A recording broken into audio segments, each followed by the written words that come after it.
앵커가 직접 고른 뉴스 앵커 픽입니다. 한우보다 저렴해서 회식 메뉴로 인기 있는 삼겹살. 하지만 최근 국내 냉장 삼겹살 가격이 급등하면서 대체재로 수입 냉동 삼겹살에 대한 수요가 늘고 있습니다. 한국농수산식품유통공사에 따르면 국산 냉장 삼겹살 소매 가격은 100g에 1,939원으로 지난해 같은 기간보다 10% 올랐습니다. 반면 수입 냉동은 993원으로 지난해 같은 기간보다 7% 내리면서 국산 냉장 삼겹살 가격이 수입 냉동을 2배 이상 훌쩍 넘어섰습니다. 이 때문에 수입 냉동 삼겹살에 대한 수요가 점점 늘고 있는데요. 국내 삼겹살 시장에서 비중이 30-40% 정도로 매년 증가하고 있는 추세입니다. 특히 최근 대형마트와 오픈마켓에서 1kg에 10,000원 이하로 판매하는 대패 삼겹살이 인기를 끌고 있다는군요. 요즘 주말마다 결혼식장 다니느라 바쁘시죠?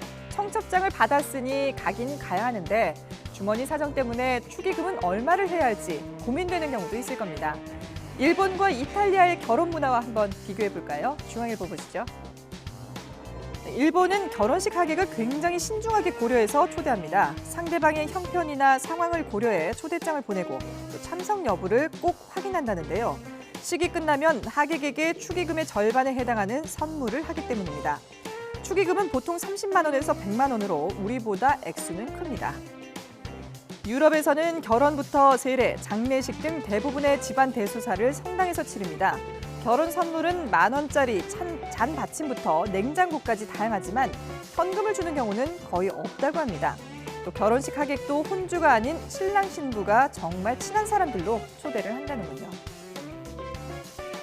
지난해 8월 기후변화 대책 마련을 요구하는 청소년들의 등교 거부 시위를 시작해 환경운동의 슈퍼스타가 된 스웨덴의 그레타 툰베리가 요즘 유럽 전역을 돌아다니고 있습니다. 경향신문 보시죠.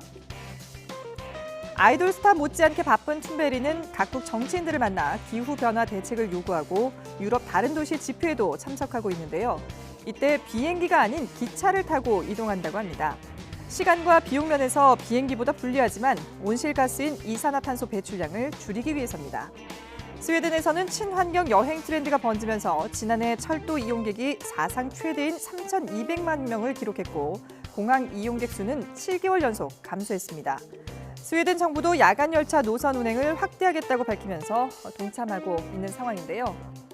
16살 소녀의 작은 외침이 이렇게 큰 변화를 이끌고 있습니다. 미래 세대를 위해서 우리가 지금 당장 실천할 수 있는 건 뭔지 한번 돌아보면 어떨까요? 지금까지 앵커가 직접 고른 뉴스 앵커 픽이었습니다.